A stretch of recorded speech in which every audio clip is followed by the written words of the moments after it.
suatu apapun.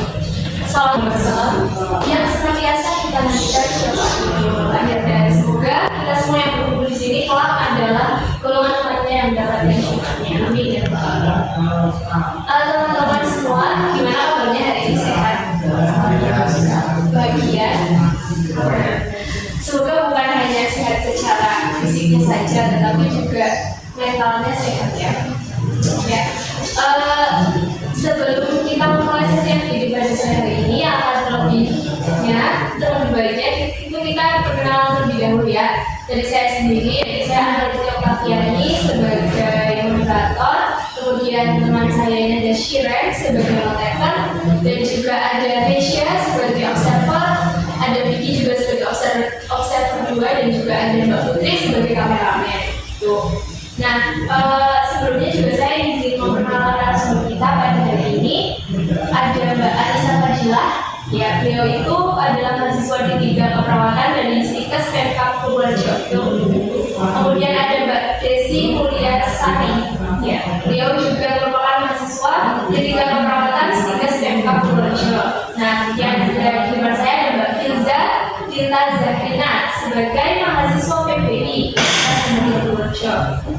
Selanjutnya ada Mas Fauzian Mijilde sebagai mahasiswa Teknologi Informasi Universitas Muhammadiyah Purworejo, dan yang terakhir ada Mas Fajar Pangestu, ini mahasiswa PDSD Universitas Muhammadiyah Purworejo, dan kebetulan beliau adalah ketua pramuka. Sebelum kita mulai sesi FGD pada siang menjelang sore hari ini, menurut saya izin menyampaikan mengenai tata tertib FGD. Yang pertama, untuk waktu FGD ini kita laksanakan selama kurang lebih 45 menit, dan juga nanti kami mohon kepada narasumber untuk tidak meninggalkan ruangan selama sesi ini berlangsung, dan HP mohon bisa untuk dikumpulkan. Izin aja.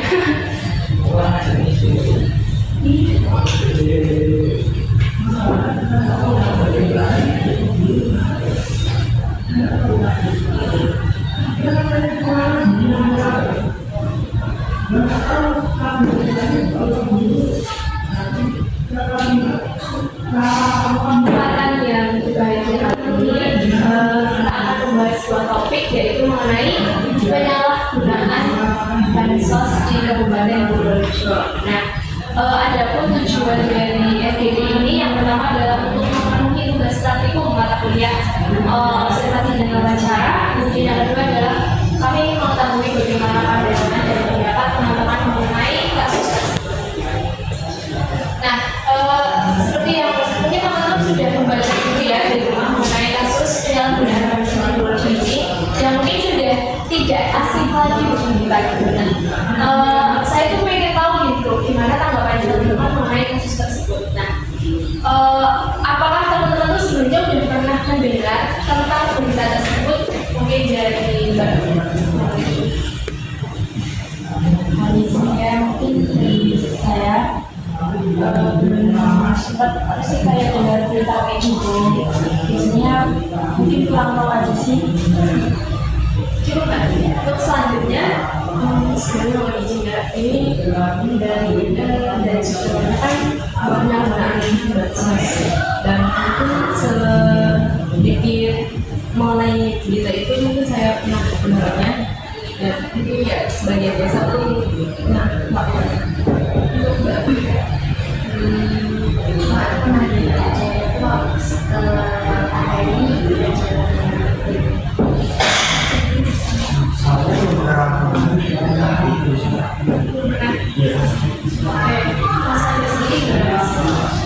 lingkungan saya sekarang ini belum sudah dekat dengan lagi, tapi sejak kurun waktu COVID dan setelah kurun waktu COVID itu sering terjadi penyalahgunaan bansos.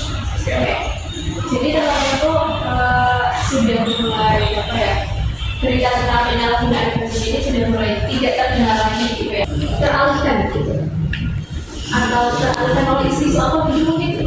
Teman-teman gimana? Nggak harus dulu ya, kalau teman-teman mau menjawab, silahkan menjawab. Mungkin karena sekarang ada berita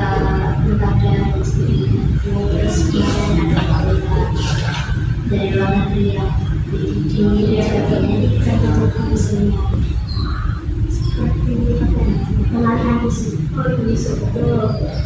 Ya, yang muncul lagi. Satu ya, dari kasus satu. Ya, mungkin ya memang itu berita pilkada, terus kayak yang viral-viral gitu lah, mungkin berita bansos itu jadi ya. Oke, izin masuk. Untuk meluruskan mungkin karena beberapa faktor informasi seperti ditutup-tutupi mungkin memang benar. Tapi menurut saya tidak sesuai seperti itu. Karena di belakangan pemerintah sudah tidak mengeluarkan bantuan lagi seharusnya. Sudah mengusut namanya bantuan uang langsung atau PLK dari bantuan sana pangan pokok itu sudah tidak dikeluarkan lagi pemerintah. Mungkin yang sering terjadi di lingkungan masyarakat itu adalah penimbunan bantuan ya, penimbunan penumpukan untuk di proses ini belum ada. Nah, untuk belakangan ini kan waktu zaman COVID itu berubah.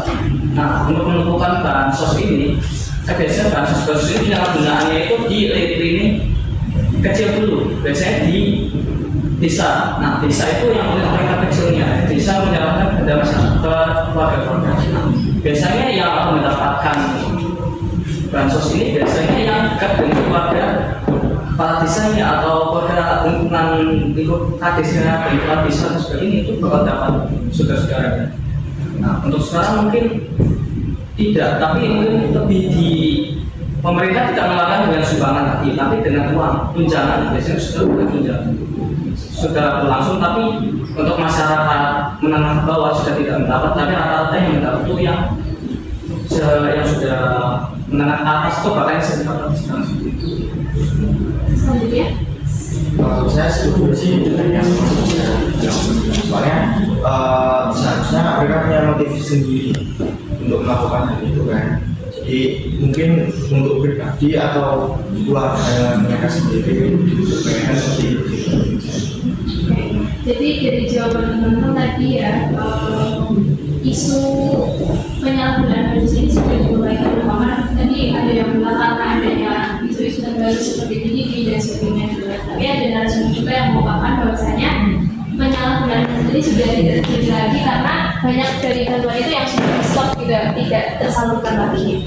Dan juga tadi juga dari narasumber 5 Mas Fajar itu mengatakan bahwa penumpukan bansos atau penyalahgunaan bansos ini biasanya terjadi dari titik terkecil gitu, dari desa di mana disalurkannya itu malah ke keluarga terdekat gitu.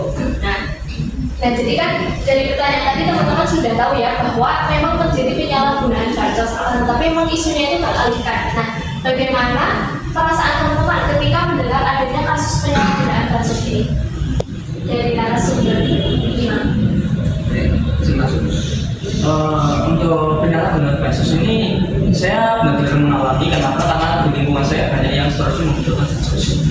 Nah, seperti sebelumnya itu kan bansos itu diperlukan sekali untuk orang pihak-pihak yang terkena PHK atau memang kriteria untuk mendapatkan bantuan.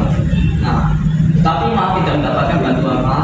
Waktu itu bantuannya berupa uang. Seharusnya uang itu turun 800, tapi ternyata dipotong menjadi 500. Setelah 500 ini ternyata dipotong lagi jadi 200. Nah, di ranah lingkungan RT bahkan sering banyak yang melapor, tapi ternyata tidak dikubris sama sekali oleh RT-nya sama sekali. Mungkin ada yang lapor sampai ke Kades dan lurahnya bahkan lebih kecil bertindak, tapi tidak lanjutin lagi, malah karena diberhentikan karena banyak yang tidak tepat sasaran. Nah, mungkin lebih ke tidak sasarannya tidak tepat sasaran saja. Menurut saya sih sangat disayangkan ya, soalnya pemerintah kita juga bisa diteliti lagi dalam memberikan bansos ke desa-desa yang notabene itu keluarga menengah ke bawah semua, yang dimana mereka cukup membutuhkan bantuan itu untuk mereka atau keperluan yang lain. Sangat disayangkan sekali. Sama saya disayangkan, soalnya juga orang bilang bansos kan dibutuhkan banget, terutama kalau banyak keluarganya masih sekolah, ini mesti dari sandapan sekolah. Jadi kayak ya ada sisi benci pemerintah, tapi ada juga sisi tipe gitu. Kita belum tahu Dari menurut saya tuh hal tersebut karena tidak Ya pembagian bansos itu selalu mungkin yang saya sering dengar selalu ditujukan ke orang-orang yang lebih dekat sama sebuah pengurus desanya, dan sedangkan yang orang seperti yang tidak mampu, terus orang-orang yang tidak memiliki suami ataupun janda juga itu pun tidak mendapatkan, apalagi yang mendapatkan itu orang-orang yang lebih terlihat kayak rumahnya bagus tapi kok mendapatkan. Selanjutnya dari narasumber satu, mungkin kayak pemerintah harus lebih hati-hati lagi, kayak harus lebih teliti kepada kayak lebih teliti sama yang lebih membutuhkan sama yang kurang membutuhkan. Jadi dari jawaban teman-teman disimpulkan bahwa teman-teman itu sangat menyayangkan ya adanya penyalahgunaan bansos Sidoarjo ini, di mana seharusnya bantuan itu bisa tersalurkan kepada yang membutuhkan, tapi tadi dikatakan bahwa malah disalurkan kepada orang-orang terdekat gitu ya. Nah ini juga bisa jadi saran atau masukan untuk pemerintah untuk lebih adil lagi dalam menyalurkan bantuan sosial tersebut. Nah kalau menurut teman-teman penyebab dari penyalahgunaan bansos itu sendiri apa di Sidoarjo? Silakan, tidak usah saya tunjuk ya, kalau misalkan mau menyampaikan silakan. Dan kalau misalkan teman-teman mau menanggapi narasumber lain juga boleh. Silakan. Ini saja. Dari yang lain. Dari Mbak Tiza.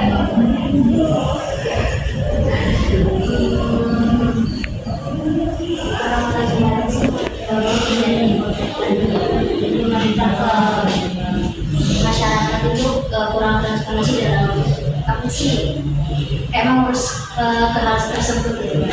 Jadi kayak masyarakat yang nggak tahu apa sebenarnya dapat bansos tapi ternyata bilang bahwa atau yang sudah tidak dengan apa. Jadi dari pemerintah desa kurang sosialisasi. Selanjutnya penyebabnya itu mungkin dari si pengurus desanya itu kurang melihat mana yang benar-benar membutuhkan dan mana yang enggak membutuhkan. Jadinya maka dari itu terjadilah penyalahgunaan bansos.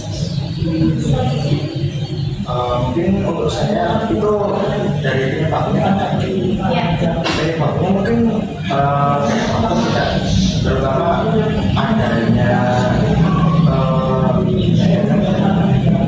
soalnya kan korupsi seperti itu atau penyalahgunaan seperti itu kan biasanya pada keinginan pribadi. Jadi mungkin itu dari selatan dan ingin menguntungkan tidak sendiri. Di sini menambahkan mungkin kayak para dosennya itu kayak di kayak kurang profesional gitu atas kayak bansos itu lebih memilih terdekatnya daripada yang membutuhkan. Saja. Beberapa narasumber lain saya setuju juga. Tapi bisa dikatakan kalau problemnya ini dari faktor manusia juga. Pertama dari pihak pembaginya, distributornya itu juga mengalami kesalahan, biasanya tidak survei dulu kemana yang lebih cocok untuk mendapatkan bantuan. Faktor lainnya daripada menyalahkan yang harus mungkin memang salah, tapi mungkin dilihat dulu, mungkin karena pemerintah tidak mensurvei datanya, apakah data itu dipalsukan, apakah data itu memang benar ada tingkat kemiskinan di Jawa Tengah saja itu tinggi sebenarnya, tapi sering dipalsukan. Nah seharusnya mendapatkan bantuan, itu malah tidak mendapatkan bantuan. Sering kepala desa itu juga sering memalsukan data seperti itu. Nah penyebab seperti itulah yang mungkin terjadinya slack antara pemerintah dengan unit desanya atau yang berhak mendapatkan bantuan. Di lini dari kesalahan manusia, mungkin kesalahan orangnya juga itu lebih ke sifatnya. Kan korupsi itu dari semua orang pasti pernah mengalami merasakan korupsi. Nggak pihak-pihak yang tikus-tikus itu yang pernah korupsi, tapi kita juga sering korupsi dari waktu, korupsi keinginan sendiri, kita ingin mendapatkan barang-barang itu, misalkan uang. Keegoisan orang-orang juga mempengaruhi penyebab terjadinya penyalahgunaan bansos. Jadi menurut teman-teman ada dua faktor ya penyebabnya. Yang pertama dari unit desa itu sendiri, di mana ada pemerintahan desa itu tidak transparansi dan hanya lagi-lagi hanya memikirkan orang-orang terdekatnya. Kemudian yang kedua juga dari pemerintah dan distributor gitu. Barangkali memang data yang diajukan seperti itu, tapi dari pemerintah desa pun kurang meneliti gitu untuk data-data penerima bantuan sosial tersebut. Oke, selanjutnya menurut teman-teman apa dampak dari penyalahgunaan bansos ini? Itu aja yang teman-teman lihat dan teman-teman rasakan. Dari Nasir itu mungkin yang dari orang yang tidak mampu itu tidak mendapatkan bansos tersebut, ya kayak merasa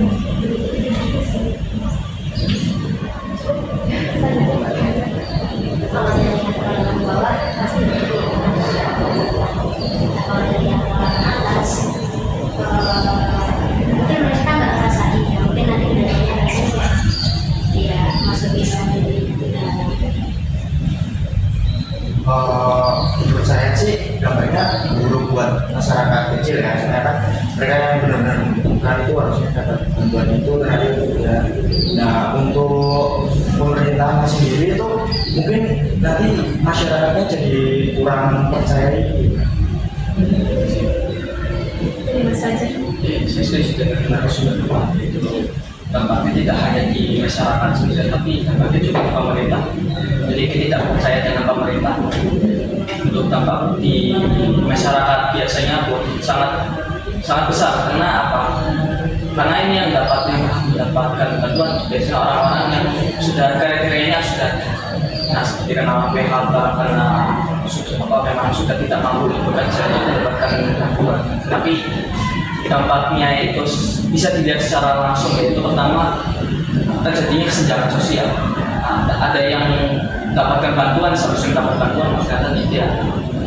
Itu mungkin terjadinya kesenjangan sosial. Jadi menurut teman-teman dampak dari penyalahgunaan bansos Ibu Roja ini yang pertama adalah jelas itu merugikan masyarakat ya, terutama masyarakat golongan menengah ke bawah, yang dimana sebenarnya mereka itu punya hak untuk mendapatkan bantuan sosial tersebut, kayak yang sudah ada kriterianya seperti mungkin janda, kemudian orang-orang yang di PHK gitu ya. Terus selanjutnya adalah untuk dari pemerintah sendiri itu pemerintah akan kehilangan kepercayaan dari masyarakat gitu, dimana yang seharusnya pemerintah itu bisa amanah mengelola bantuan tersebut, akan tetapi malah disalahgunakan. Kemudian yang ketiga adanya kesenjangan sosial di masyarakat itu sendiri. Kalau yang kemarin teman-teman saya katakan juga kayak yang kaya semakin kaya dan yang miskin semakin miskin gitu. Kemudian teman-teman sendiri apakah pernah menemui atau bahkan merasakan dampak dari penyalahgunaan bansos ini?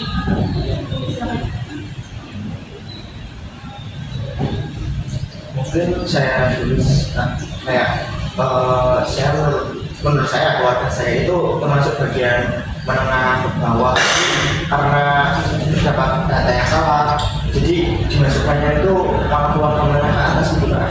Itu menurut saya sangat merugikan.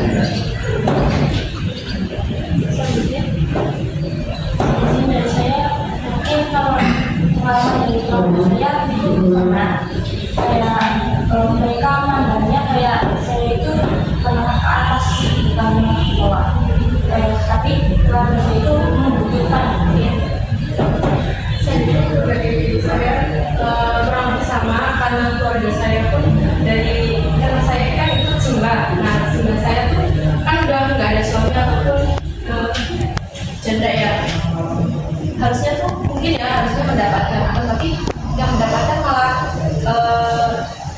kerabat terdekat dari pengurus desanya, sehingga mungkin dari pengurus desanya tuh memandang keluarga kami mampu. Selanjutnya dari kalau lain dari tetangga, jadi tetangga itu ngurusin dia sekolah di SD, teman-temannya yang berada semuanya udah diambil, tapi yang mereka lihat itu dan di bawah itu udah jadi kayak saya selanjutnya saja. Untuk saya titik tidak terlalu merasakan ya, tapi mungkin orang sekitar mungkin merasakan. Untuk kita mendapatkan bantuan itu mungkin terasa sangat sulit.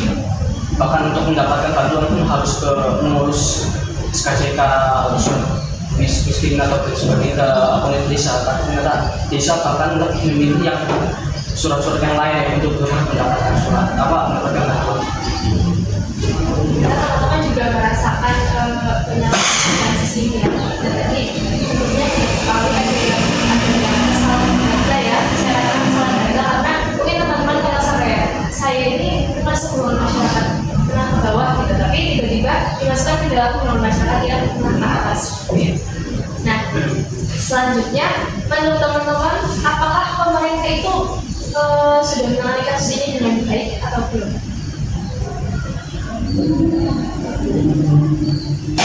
Oke, isi masuk. Untuk pemerintah itu untuk 1 tahun ini mungkin tidak berjalan dengan baik untuk mengaturnya. Karena seperti kemarin bantuan pemerintah itu terkait dengan minyak goreng. Nah, minyak goreng itu kan kemarin sejak beberapa bulan yang lalu terus hampir kosong pasaran, bahkan harganya menaik 2 kali lipat. Nah, pemerintah mengalami kesalahan fatal itu lebih mengimpor minyak itu dari luar daripada membuat dari pabrikannya sendiri di dalam negeri. Nah, kesalahan fatalnya pemerintah itu adalah tidak melihat bahwa sebenarnya ada di lini masyarakat lain itu ada yang menimbun minyak. Nah, tidak melihat bahwa faktor mereka sendirilah yang menimbun barang ini menyebabkan terjadinya kekosongan bantuan di masyarakat selanjutnya yaitu terjadinya permasalahan di distributor.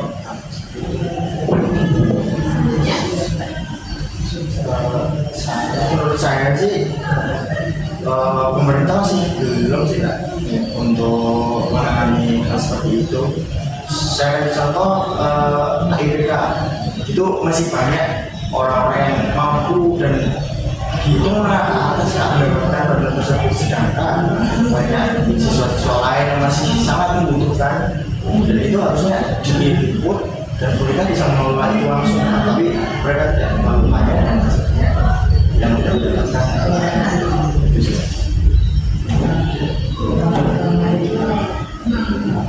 Sebenarnya ya kurang baik, tapi mungkin ada pemerintah yang di bagian lain, ya misalnya bagian apa fokusnya kepada jadi yang dikerjakan berkaya jadi nggak terlihat itu ya kinerjanya ya. Jadi ya karena sekarang masih banyak yang seperti disampaikan Mas Fajar tadi, jadi ya masih belum. Kalau dari saya mungkin pemerintah itu masih belum bisa dengan baik ya karena apa sih yang kita katakan seperti manajemen keempat Emang benar sih, karena masih banyak kayak berita-berita lain. Oke, jadi menurut teman-teman kinerja pemerintah untuk mengatasi kasus tersebut itu masih kurang ya. Selanjutnya, menurut teman-teman, apakah penyaluran bantuan sosial di Purworejo ini sudah cukup transparan atau tidak? Dan bagaimana pendapat teman-teman mengenai penyaluran tersebut?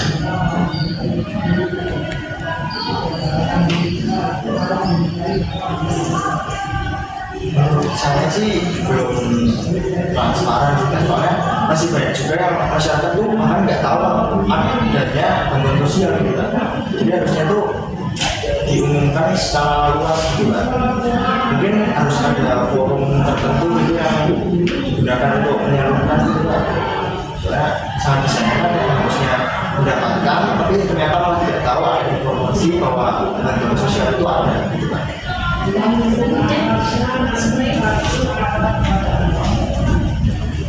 Oke, untuk bantuan ini saja ini memang tidak transparan, tapi ada yang transparan. Saya beri 2 contoh. Untuk contoh pertama itu bantuan uang. Nah, bantuan BLT ya? Bantuan uang tunai BLT. Nah, BLT ini tidak transparan.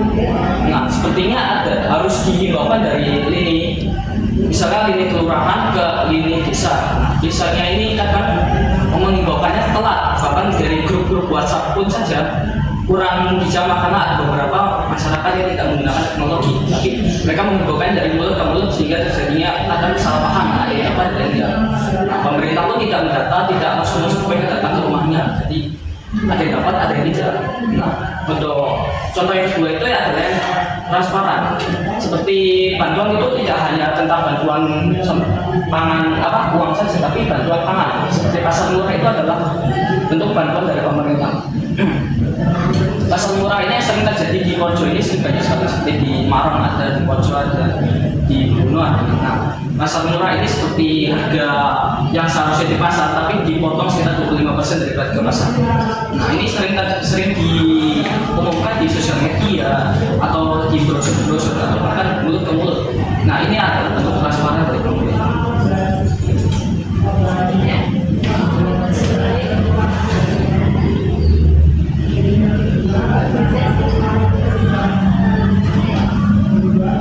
Kalau dari pemerintah jujur saya nggak tahu ya, kan jadi kurang transparansi. Tapi kalau dari ormas-ormas umumnya, jadi kalau khususkan untuk pemerintahnya, menurut saya kurang transparansi.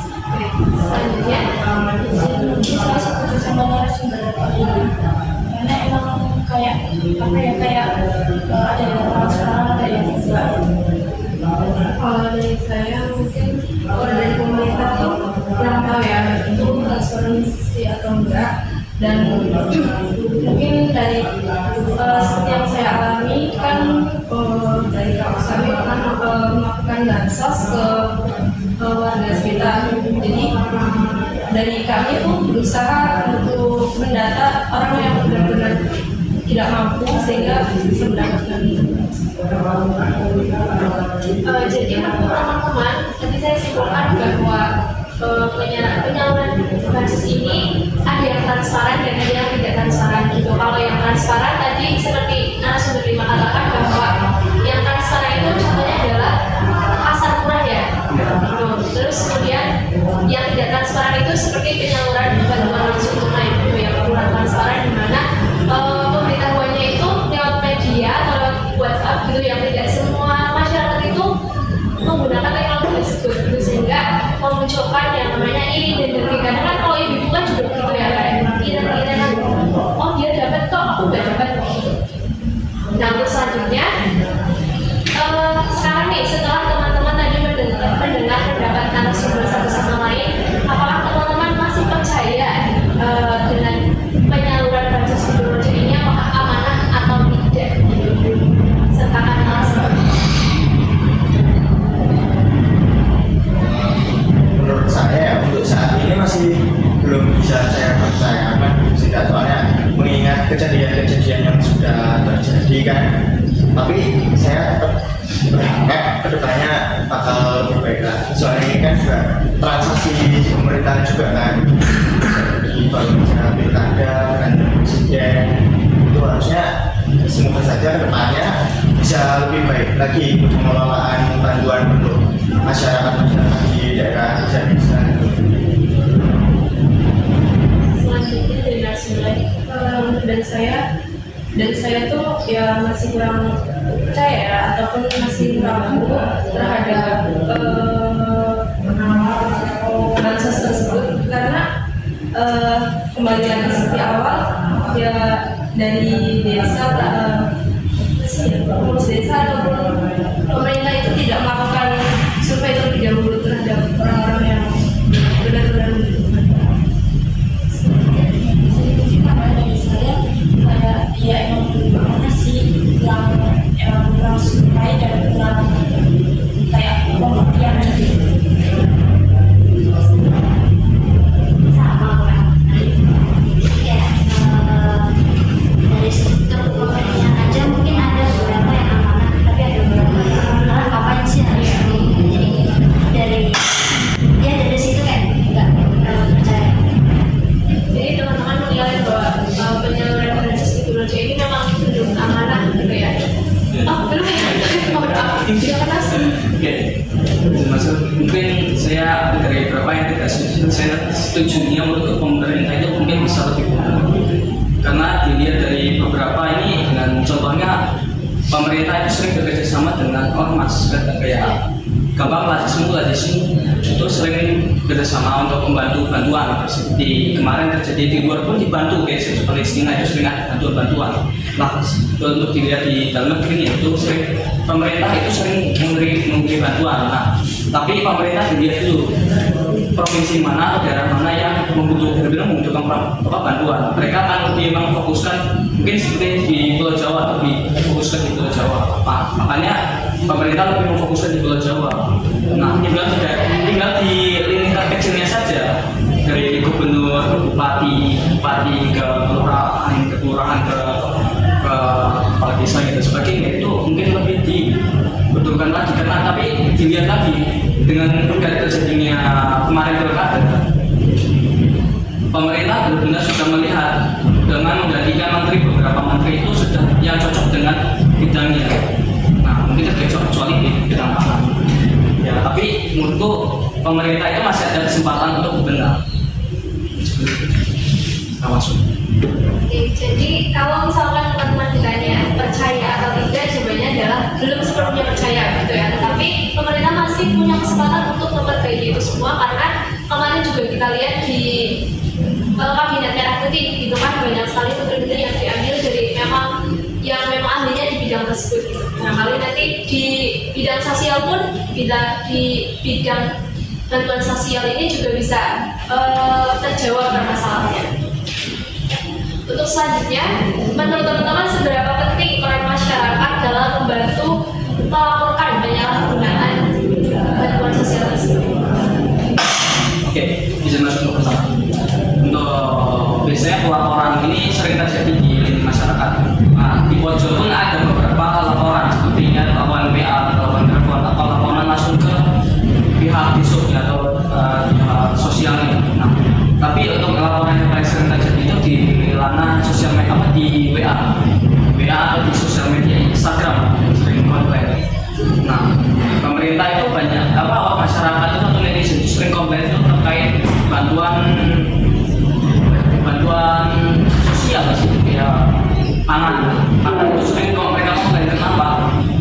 Kayak pelaporannya ini sering tidak didengar, hanya ditumpuk-tumpuk saja laporannya, tapi tidak digubris oleh pihak selanjutnya.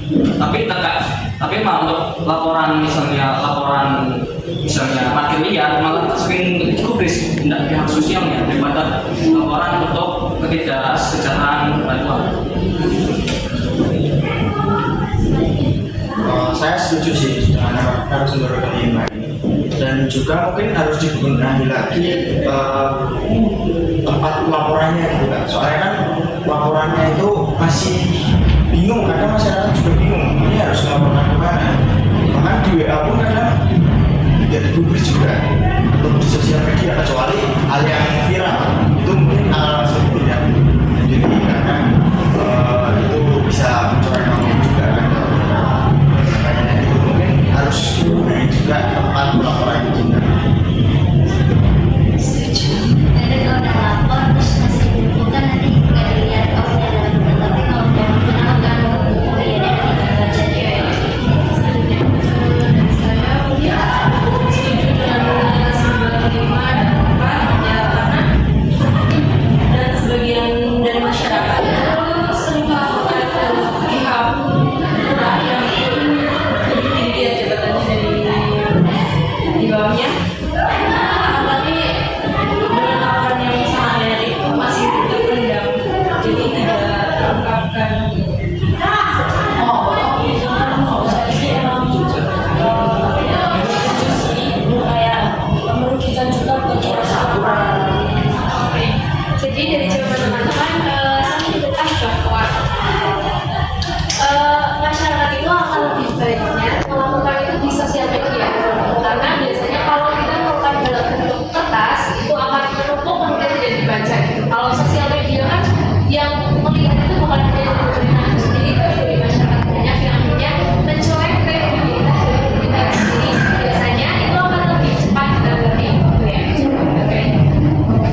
menanggapi hal tersebut ya, karena yaitu dari keluarga yang lebih apa ya, tingkatannya di bawah itu kan yang lebih membutuhkan. Jadi harus ada survei benar-benar membuktikan, ataupun lebih baik didatangkan dengan wawancara. Akan tapi hal tersebut juga mungkin tidak memungkinkan ya, karena warga lebih tepatnya warga Jawa Tengah ataupun desa itu kan warganya juga banyak. Jadi itu belum bisa diumum sih. Semuanya benar-benar sama sih. Jadi kayak orang harus lebih teliti, terus surveinya juga nggak cuma lihat rumahnya doang, ya kayak benar-benar di apa sih, di screening atau apa ya. Terus yang pemerintah yang survei itu juga harus amanah, jadi harus teliti, harus amanah, ya adil. Ya sama sih, harapan saya juga pemerintah lebih membenahi lagi sistem untuk pembagian bansosnya itu kan. Jadi harus juga dibenahi orang-orang yang memberikan bansos itu, soalnya kan kadang itu yang menghambat untuk pemberian bansos itu kan. Sama untuk mungkin lebih jelas lagi kriteria minimalnya seperti apa, atau hal apa yang harus setidaknya masyarakat itu seperti apa gitu yang tuju untuk diberikan bansos itu harus sesuai. Untuk harapan saya sih mungkin lebih pemerintah untuk mampu melihat dulu masyarakat yang lebih daripada menggunakan bantuan itu untuk bantuan itu jangan ke pemerintah pejabat-pejabat, mendingan dialihkan itu untuk sementara untuk bantuan masyarakat ini bawah. Tapi kadang Indonesia tidak, kadang terlalu keseringan mendapatkan bantuan. Nah, ada beberapa jurnal yang ada yang sudah jurnal itu mengatakan bahwa Indonesia kalau masyarakat yang sering terkena dapat bantuan, jadi merasa ketergantungan dengan pemerintah. Saya mengharapkan juga tidak hanya pemerintah, tapi masyarakat juga bisa kembali, tidak selalu mengharapkan bantuan. Diberikan lapangan kerja. Iya. Oke, jadi saya simpulkan untuk harapan teman-teman yang pertama adalah dari penelitian dan keamanan dari pemerintah gitu ya. Sebelum kayak menyalurkan bantuan tersebut, kita teliti dari pemerintah tuh baiknya meneliti dulu, jangan hanya menilai dari rumahnya saja. Gitu. Kemudian sebenarnya terlalu banyak diberi bantuan itu juga tidak baik, karena masyarakat akan ketergantungan dengan pemerintah. Jadi narasi bertiga mengatakan alangkah lebih baiknya itu dibuka lowongan pekerjaan begitu, supaya masyarakat juga berkembang dan tidak hanya ketergantungan dengan pemerintah. Ya, teman-teman, untuk pertanyaan wawancara pada sore hari ini sudah cukup. Silakan dari saja mungkin lebih dulu. Boleh terjun ya. Ini mungkin sedikit masukan juga ya. Saya berharap ya untuk bantuan-bantuan ini ya lebih diperjelas di menurut saya. Kenapa? Karena bantuan ini kan juga ada uang rakyat yang ke pajak itu untuk bantuan ke pajak. Kalau ini juga kan jadinya timbal balik. Nah, saya berharapnya ini diterus terangkan, diamanat, benar-benar amanat lah. Nggak hanya pemimpinnya juga harus amanat, kita semua juga harus amanat dengan hitungnya juga kan. Seperti KIP lah kampanye, nggak bantuan sosial itu termasuk KIP juga termasuk Indonesia sosial. Nah, KIP seharusnya digunakan untuk kepentingan kuliah, digunakan untuk kepentingan yang foya-foya atau jalan pribadi seperti itu. Walaupun itu untuk kepentingan pribadi mereka, tapi harusnya ada yang mendapatkan yang lebih layak mendapatkan duit KIP. Mungkin lebih baiknya bisa menurut saya juga bantuan itu harusnya lebih bervariasi sih kan, bukan hanya bantuan uang, bantuan subsidi pangan gitu, bantuan pekerjaan juga itu sebaiknya diadakan, soalnya kan tingkat pengangguran juga mempengaruhi sih kan. Maksudnya kayak kadang orang itu juga tidak tahu keterampilannya apa, itu mau kerja itu kan, itu yang harusnya dikelola juga oleh pemerintah kan. Sama saya setuju juga dari narasumber kita tadi yang bantuan KIP itu menurut saya masih harus dibenahi lagi kan, soalnya kayak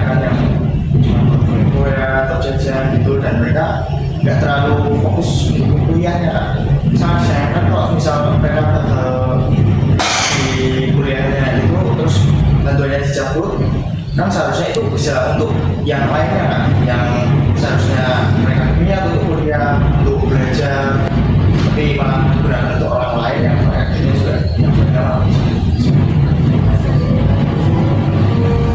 Pengambil dari mereka berdua, jadi baik kita kalau kita tahu ya semacam apa ya pelanggaran itu seenggaknya dari diri kita dan kita kan penciptaan ya yang lain bisa menjadi semuanya kayak terbuka pasti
ada di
ini